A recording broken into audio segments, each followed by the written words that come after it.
Jack and the Beanstalk. A Twin Sisters eBook. Written by Naomi McMillan. Jack and the Beanstalk. Once upon a time, there was a poor boy named Jack. He and his mother were so poor they didn't even have enough to eat. One day, when there was nothing left at all, Jack set out for the market to sell the family cow. As he went on his way, Jack met an old man who offered him magic beans in exchange for the cow. Magic beans, thought Jack. Won't Mother be surprised? And so he happily accepted the 5 small beans.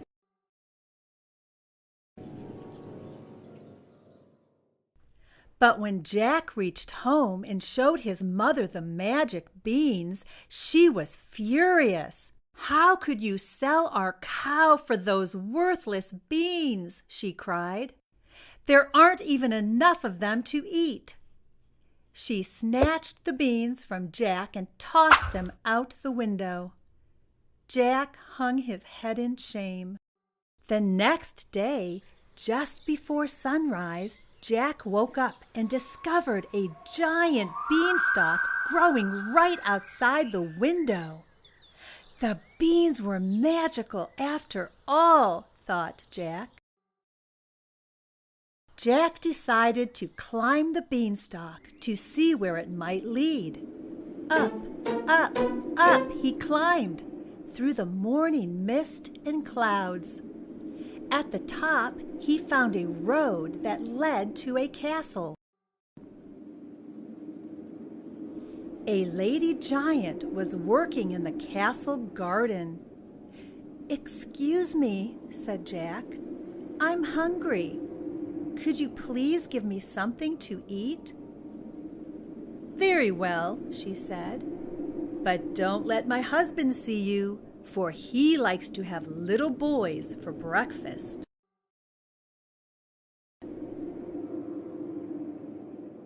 Inside, Jack happily munched on a piece of toast until he heard the thunder of giant footsteps. The giant's wife hid Jack inside the oven and busied herself setting the table. "Fee, fi, fo, fum! I smell the blood of a little one," said the giant. "You're mistaken," said his wife. "You're smelling the bones of the boy you had for supper yesterday." Luckily, he believed her.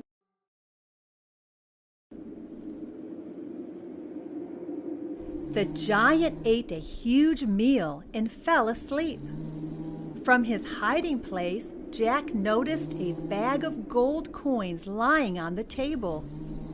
Silently, Jack crept over to the table and grabbed the bag of coins.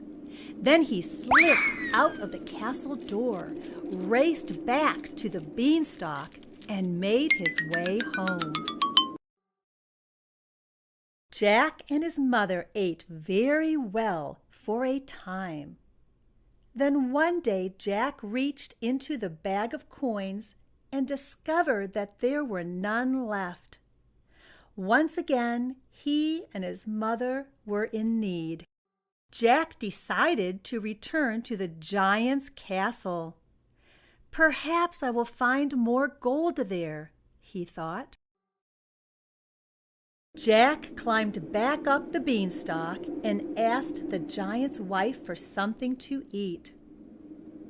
"I once fed a boy who stole my husband's bag of gold," she replied, squinting at him. "I've heard of that boy," said Jack, for he realized that she did not recognize him. "I'd remember his name if I weren't so hungry." And so the giant's wife decided that she would feed him. Moments later, Jack heard the thunder of giant footsteps and a booming fee, fi, fo, fum. He ran to hide behind the oven door. After the giant had eaten, his wife set before him a goose that laid golden eggs. Jack waited until he heard the giant snoring, then grabbed the magic goose and tiptoed out the castle door. Once home, he asked the goose to lay a golden egg, and, to his amazement, the goose did. Surely our worries are over, thought Jack. But one morning, the magic goose stopped laying eggs, and Jack couldn't understand why. The answer must be in the castle, thought Jack. So he decided to travel there once more.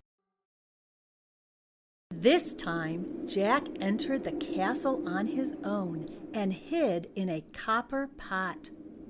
From there, he heard the giant say, fee, fi, fo, fum.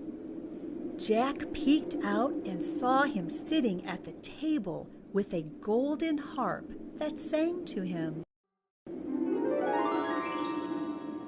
As soon as the giant was asleep, Jack grabbed the golden harp and ran. But the harp called out, "Master, master," and woke the giant before Jack could escape.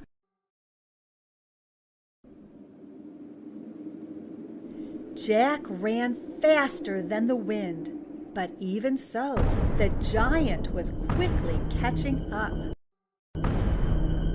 Jack made good time down the beanstalk, but so did the giant. The earth was still a few feet away. Jack saw his mother and called out, "Bring me an axe! Hurry!" As soon as he hit the ground, Jack grabbed the axe and swung it with all his might, cutting into the trunk of the beanstalk. 1, 2, 3 whacks were all it took. Then down came the beanstalk and the giant, both crashing to the earth below. The golden harp enjoyed its new home and sang happily each morning. And once again, the magic goose laid her golden eggs. At last, the days of worry were over for Jack and his mother, and they lived happily ever after.